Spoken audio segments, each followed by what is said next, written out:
Emma, tu peux regarder sur la droite, je vais manger à part, pardon. Là, tu comprends, je peux faire.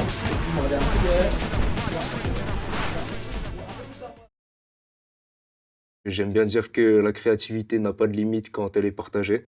Moi, c'est Kevin, j'ai 27 ans et en 2023, j'ai créé la marque Topaz. Surtout adepte du streetwear, j'ai donc voulu créer cette marque de streetwear afin de créer mes designs et partager ça avec le plus grand nombre possible. Issu d'une formation ingénieur, je me suis spécialisé dans le textile. À travers cette formation, je me suis rendu compte que c'était le côté créatif que j'aimais, ce qui m'a poussé d'ailleurs à créer la marque. Le nom Topaz provient de la pierre précieuse, par rapport à la préciosité du bleu de l'eau. Et ça m'a pris plusieurs mois pour trouver ce nom. D'abord, j'ai cherché à avoir un nom qui soit en 6 lettres, histoire que ça passe très bien au niveau des designs et que ce soit centré à chaque fois. Et en même temps, dans la sonorité, je cherchais quelque chose qui puisse par la suite sonner très international. Attiré par le design, les dessins, je me suis acheté une tablette. C'est là que je passe la plupart de mon temps à chercher les lignes qu'il me faut. Enfin, là, par exemple, pour ces lignes-là, ça a l'air simple, mais juste pour trouver les angles que je voulais, ça prend pas mal de temps. C'est recommencer parfois des dessins qui sont vraiment très ressemblants, mais on y voit un petit détail qui font que ça va pas. J'ai toujours aimé dessiner, après jamais de manière pro. Enfin, on voit souvent des jeunes dessiner. Au niveau un artiste, moi c'était plus du dessin comme ça pour m'amuser. Créer sa marque, c'est aussi aller à contre-courant des idées qu'on peut essayer de te donner ou même de son entourage. Parfois l'entourage il peut te freiner, même dans leur bonne volonté. Jouer entre être têtu et être à l'écoute et juger soi-même de quand c'est bon ou quand c'est mauvais. C'est comme ça que j'avance. De prendre tous les conseils, mais de juger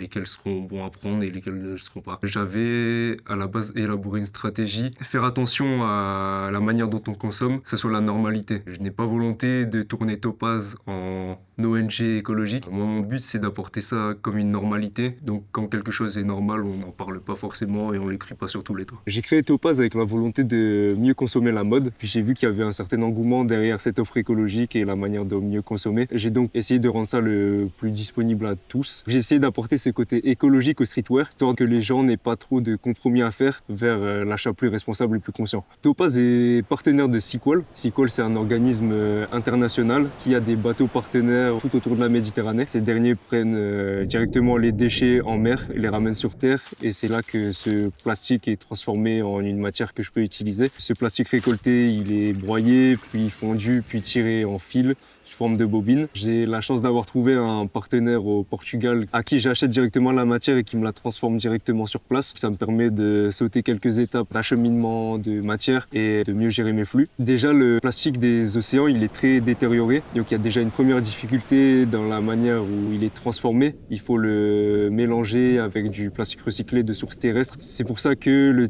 tissu que j'achète chez Sequoia contient 10% de plastique recyclé des océans, car ce n'est pas possible d'en mettre plus, sinon le textile serait de trop mauvaise qualité. Et d'un autre côté, au niveau des fournisseurs, ils sont plutôt ouverts à ce genre de projet, même si c'est pas toujours faisable. Donc c'est là où je rencontre pas mal de difficultés aussi et que ma production prend pas mal de temps à sortir. C'est un textile qui est assez compliqué, plutôt spécifique. Donc les fournisseurs sont pas forcément équipés pour cela. En plus de ça, je cherche à teindre mes vêtements de manière écologique. Donc là, par exemple, ce t-shirt, il est fait en sublimation. Donc c'est un des procédés les plus écologiques possibles pour teindre le vêtement. Donc c'est de l'encre d'eau qui est directement transférée dans la fibre par la vapeur d'eau. Et donc les fibres sont directement imprégnées. Pour créer sa marque, il faut d'abord choisir un statut. Moi, j'ai choisi le statut d'auto-entrepreneur parce qu'il est un peu moins contraignant et c'est plus simple pour tester un petit peu ses idées. Pour protéger son nom de marque, il faut ensuite déposer son nom d'entreprise auprès de l'INPI. Ensuite, il vient le moment où il faut créer son site et se faire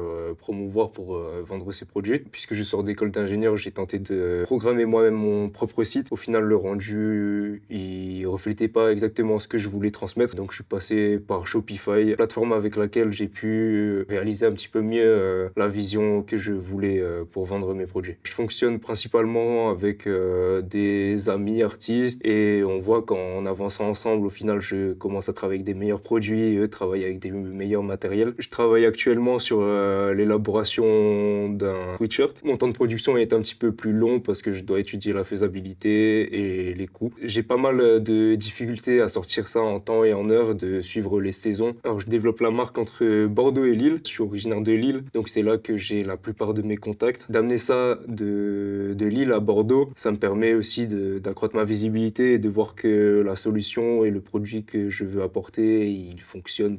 Quand on veut développer sa marque, on essaye souvent de se développer sur les réseaux sociaux, mais ça peut parfois être une contrainte pour certains. Donc moi, j'essaie de trouver un compromis pour développer la marque. Je suis un petit peu moins sur les réseaux sociaux. J'essaie de plus travailler avec des collaborations. Je suis notamment invité sur des défilés, participer à des marchés ou même participer à des projections un petit peu plus cinématographiques. Les t-shirts apparaissent notamment bientôt sur un court-métrage tourné à Lille. J'aimerais par la suite un lieu hybride où tout le monde pourrait partager. Le but, ce serait pas d'exposer uniquement mes vêtements, mais de permettre de vivre une véritable expérience, que les gens soient là pour partager au niveau culturel, artistique, créer comme une grande table ronde où les idées se développent et peuvent se créer. Parce que j'aime bien dire que la créativité n'a pas de limite quand elle est partagée. Ok, nickel, regardez bien, Oh. c'est bien. Elle est où ma board?